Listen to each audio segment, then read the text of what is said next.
Hola y bienvenidos a la historia de Roma. Episodio 23 de La Guerra de Aníbal. La última semana nos desviamos de Italia para cubrir la Segunda Guerra Púnica en sus dos frentes en el exterior, Hispania y Sicilia. Esta vez volveremos a la marcha de Aníbal en los campos romanos e intentaremos condensar 10 años de complicados cambios de alianzas, amenazas, venganzas y bravuconadas en un solo podcast. Bueno, al menos en medio podcast, porque también deberemos retornar a Hispania con el joven Escipión africano, para seguir el camino donde su padre y su tío lo habían dejado. Al final del día, el ascenso de Escipión se interseca con el lento descenso de Aníbal, y el escenario estará listo para el último acto de la Segunda Guerra Púnica, que se daría no en Italia, como Aníbal había planeado, sino en el norte de África. Pero antes de entrar en el doble foco de hoy, nos tendremos que desviar al tercer frente exterior de la guerra. Aunque de una importancia crítica para la guerra, la lucha con los macedonios en el este siempre ha recibido poca atención, porque en mayor parte consistió en aliados griegos luchando por parte de Roma en vez de los romanos en sí, y en especial porque este frente sirvió más que nada para mantener a Filipo V fuera de la guerra en vez de ser una parte integral del conflicto. Aunque inseparable de la guerra de Aníbal, la primera guerra macedónica fue un animal completamente distinto. Importa no tanto en el contexto de la Segunda Guerra Púnica, sino más bien como una preparación para el panorama de los siguientes 50 años de la historia romana, que giran en torno a la conquista de Grecia. Poco después de Canas, Aníbal y Filipo de Macedonia firmaron un acuerdo oficial y pactaron apoyo mutuo contra sus respectivos enemigos. Filipo era el joven líder de una Macedonia resurgente que tenía la visión de reunificar Grecia bajo el mando macedónico, como lo había hecho su tocayo Filipo II, el padre de Alejandro Magno. Roma, que jamás había existido en los tiempos de Filipo II, ahora estaba amenazador en el horizonte. Los romanos ya estaban atrincherados en Iliria, y a pesar de sus declaraciones de ocupación temporal, no daban ni señas de irse. Después del desastre de Canas, Aníbal comenzó a cortejar al rey macedonio, y Filipo lo aceptó sin dudar. El trato dejaría a toda la parte este del territorio romano bajo el control de Filipo, cuando Aníbal inevitablemente ganara la guerra, y daría a Filipo una línea de aprovisionamiento cartaginesa estable para sus planes contra el resto de Grecia. También cementaba una esfera de influencia mutua que pondría a ambos lados a salvo de cualquier expansión territorial.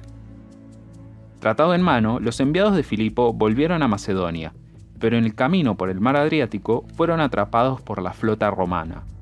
Reconociendo inmediatamente el peligro de las alianzas orientales de Aníbal, Roma tuvo que distraer su ya desviada atención a otro frente más.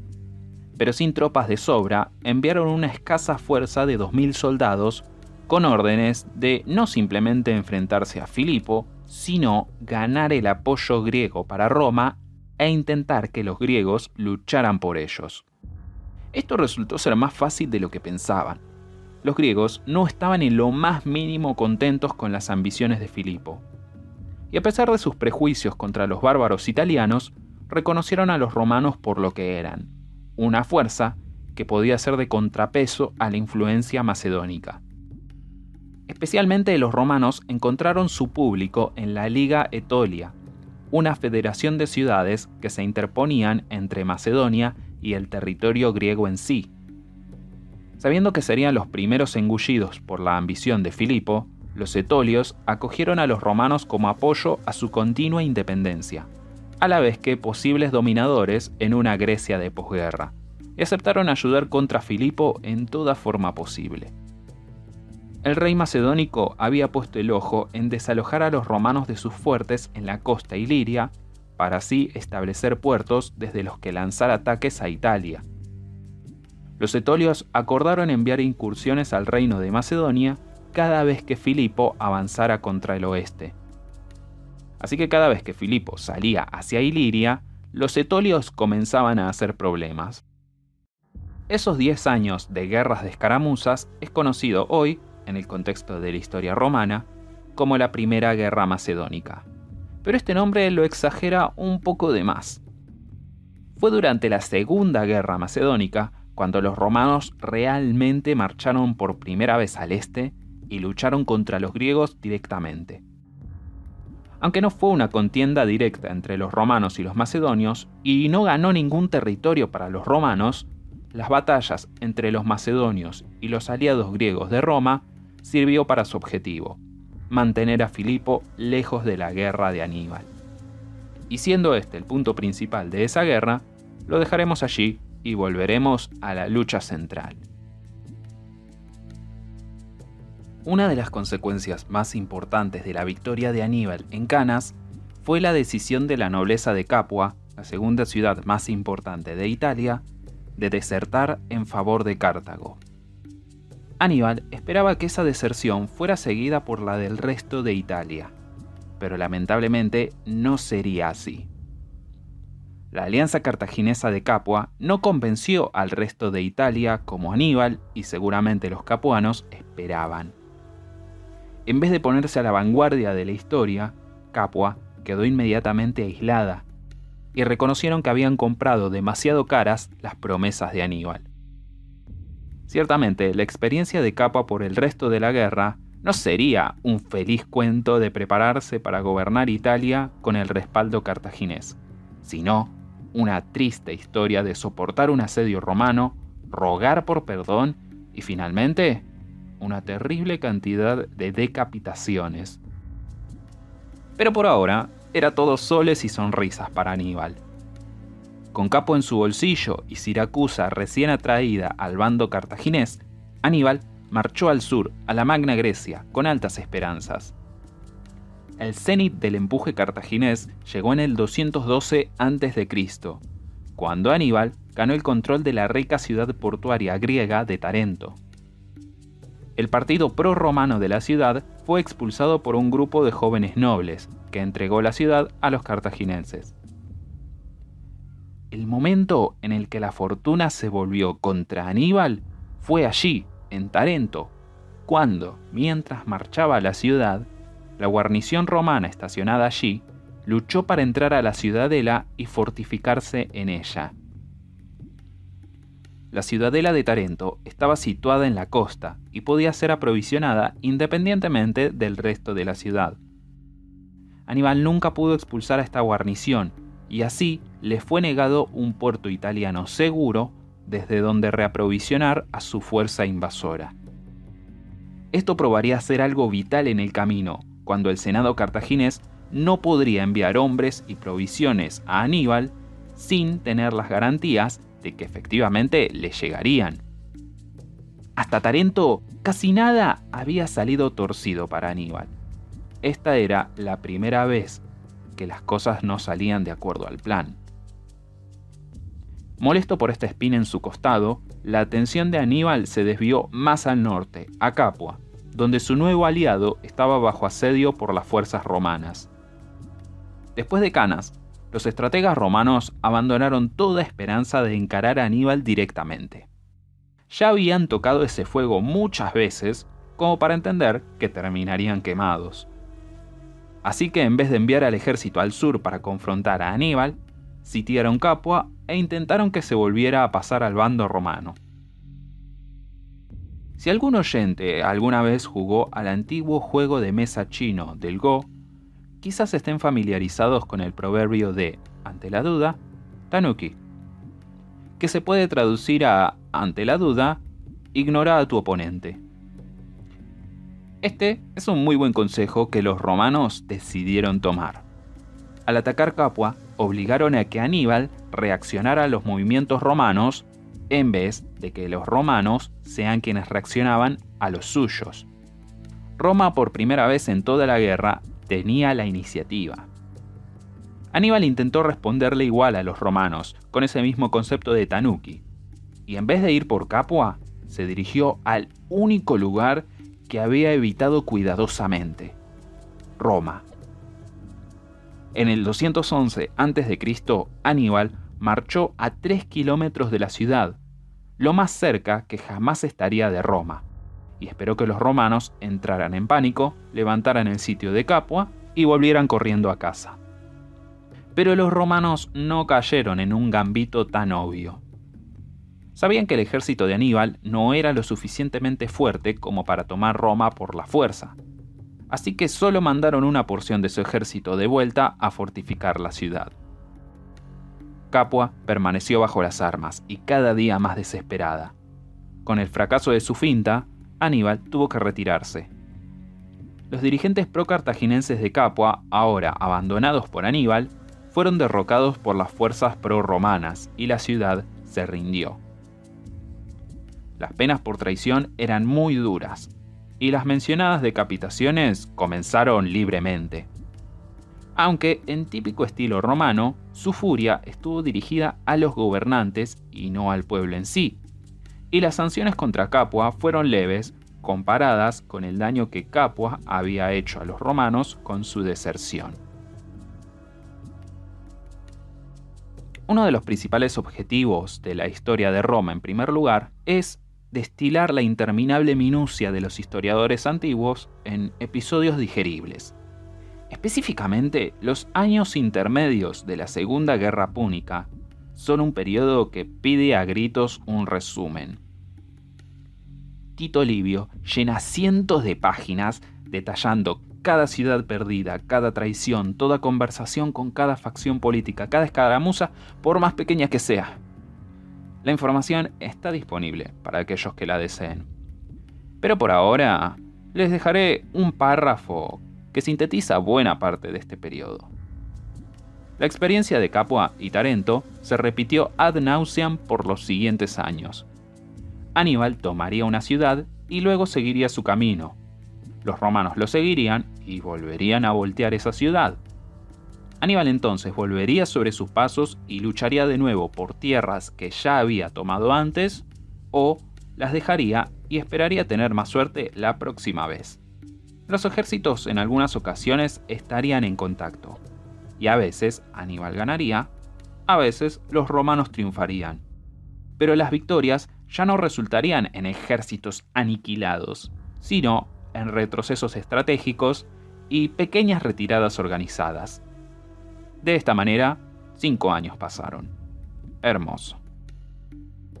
Con eso dicho, ahora quiero cambiar de ámbito, salir de Italia y dirigirme a Hispania, donde, después de la derrota del ejército de los Escipiones, parecía que los romanos nunca se recuperarían. Ciertamente, ningún general romano deseaba hacerse cargo de esta difícil tarea en Hispania. Todo lo que quedaba en Iberia eran los restos de las derrotadas legiones, una horda de cartagineses y tribus hispánicas hostiles. Oficialmente, Roma no tenía la voluntad de abandonar Hispania, pero en términos prácticos estaban a punto de hacer exactamente eso. En este vacío de mando aparece Escipión el Africano, destinado a convertirse en una figura descomunal en la historia romana. En el linaje de romanos verdaderamente grandes, la corta lista empieza por Rómulo, le sigue Camilo y pasa a Escipión, quizás uno de los más grandes entre los grandes.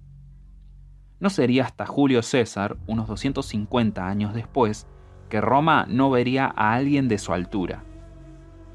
Ahora, claro que en este entonces todavía no era llamado Escipión el Africano.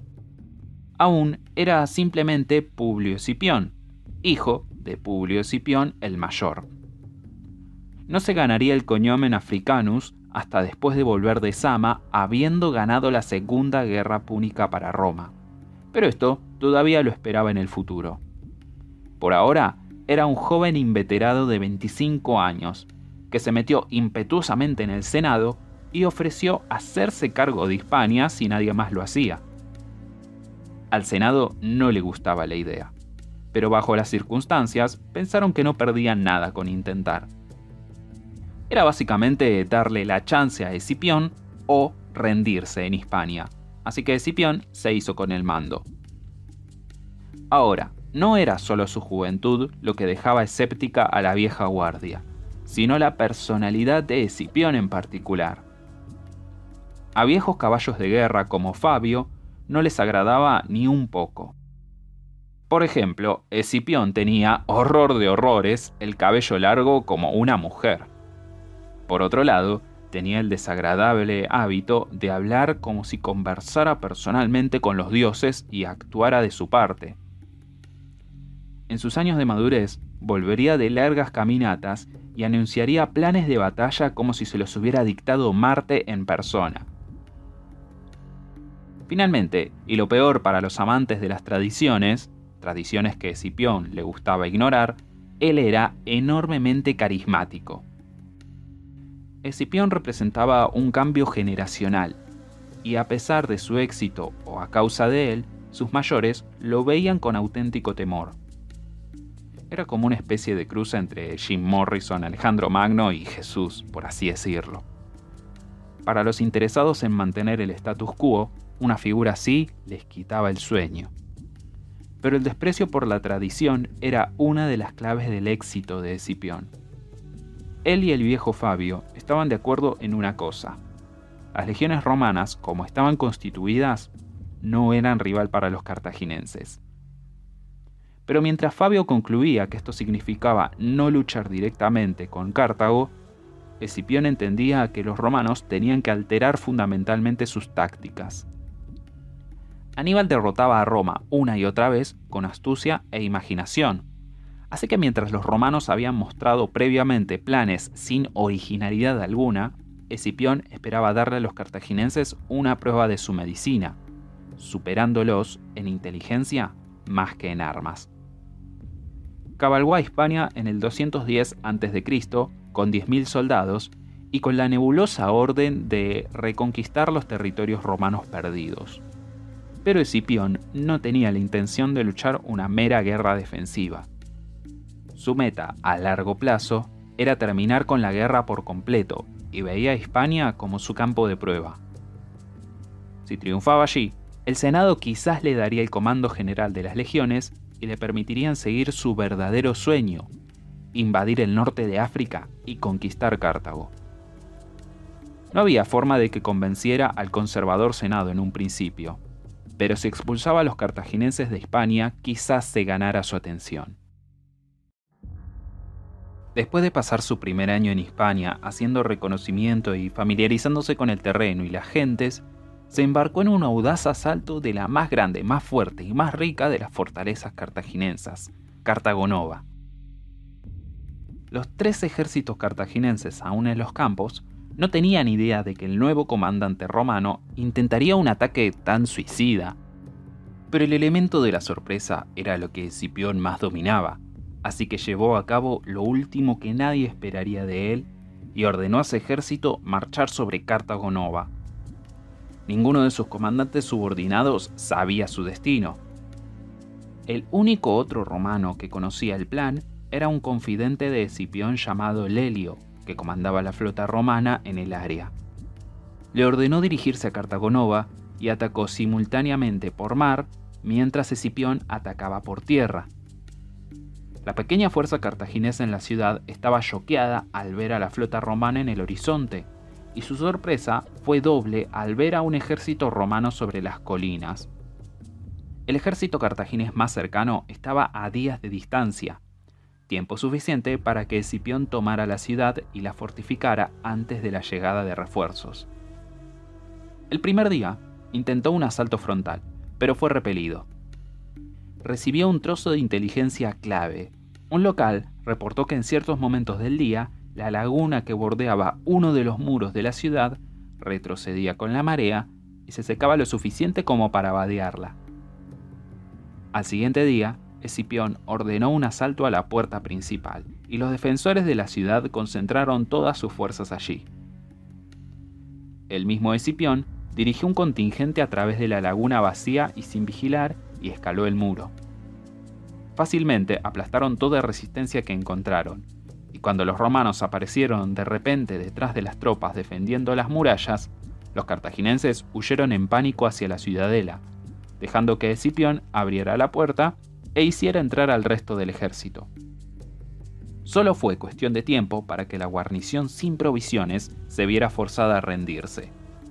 En solo 36 horas, Escipión había tomado la capital cartaginesa en Hispania. En un astuto movimiento para ganarse el apoyo de las tribus hispanas, Escipión liberó a los hijos de muchos gobernantes locales que eran rehenes de los cartaginenses allí. Con este acto individual, Escipión logró más para ganarse a los hispanos que cualquier otra batalla habría logrado. Los cartaginenses estaban inmediatamente a la defensiva y viendo cómo sus aliados hispanos desertaban en masa. Pero como dije, Escipión no tenía pensado pelear una guerra defensiva. Dejando una fuerza pequeña para defender la recién conquistada capital, marchó con el resto del ejército en búsqueda de Asdrúbal, hermano de Aníbal y autor de la desgracia familiar de los Escipiones mayores. En el 208 a.C., Escipión encontró a Asdrúbal y luchó una batalla fugaz en el centro de Hispania. Sin embargo, Asdrúbal logró escaparse y guiar a su ejército al noroeste, a la costa atlántica. El hermano de Aníbal decidió que luchar contra Escipión en Hispania sería contraproducente, y eligió partir rumbo a Italia. La mejor forma de ganar de mano en Hispania, pensó, era ganar otra aplastante victoria en Italia. Y ese era el plan original de los hermanos Barca. El senado cartaginés no estaba listo para ceder Hispania a Escipión tan fácilmente, y envió 35.000 soldados de refuerzo para derrotar al joven y dinámico general romano. En el 206 a.C., ambos se encontraron en Lipia. La batalla que siguió sería, desde el punto de vista técnico, la mejor hora de Escipión.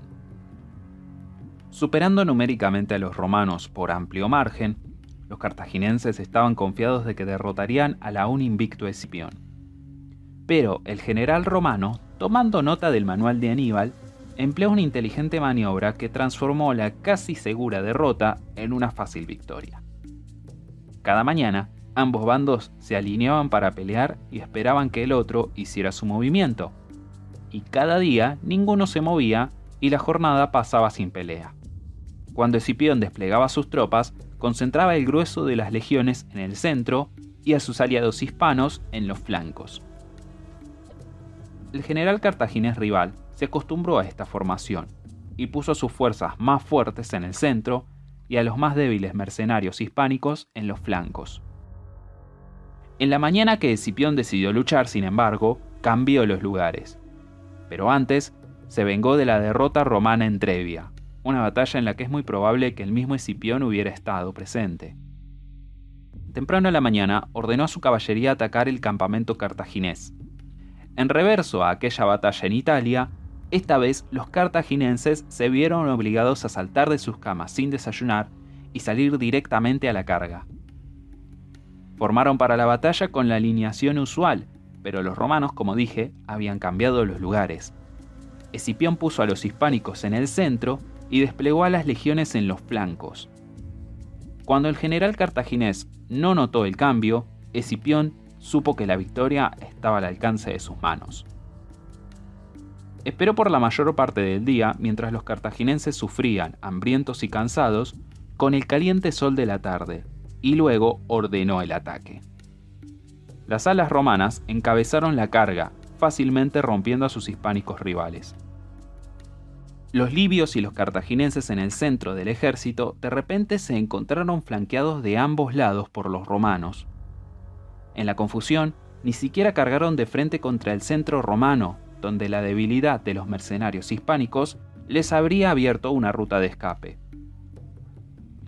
En vez de eso, mantuvieron la posición y fueron atrapados como por una pinza. Lo único que los salvó fue que el tiempo empeoró y la lluvia causó que el campo se convirtiera en un intransitable barral. Los cartagineses pudieron escapar, pero su moral estaba rota. Escipión persiguió al ejército que huía y lo destruyó unas semanas después. Cuando Escipión entró en Hispania, los cartaginenses controlaban prácticamente todo el país. Ahora, los romanos eran los amos indiscutidos. La influencia cartaginesa en Hispania había terminado, y en solo algunos años, la misma guerra llegaría a su fin. Escipión ahora tenía toda la reputación que necesitaba para llevar su plan maestro al Senado. Su idea de la invasión africana encontraría feroz resistencia, pero el carisma y el historial de Escipión lo harían perseverar. La próxima vez, seguiremos a Asdrúbal en su desesperado intento de unirse con su hermano en Italia y formar un ejército lo suficientemente grande como para atacar Roma. No creo que los esté spoileando revelando que Asdrúbal fue detenido en lo que sería la última gran batalla de la guerra en Italia. Sin esperanza de refuerzos, la invasión de Aníbal, que ya duraba décadas, se quedaría sin combustible y tendría que retornar cuando los romanos decidieran darle otra oportunidad a Escipión y autorizar la gran invasión a África.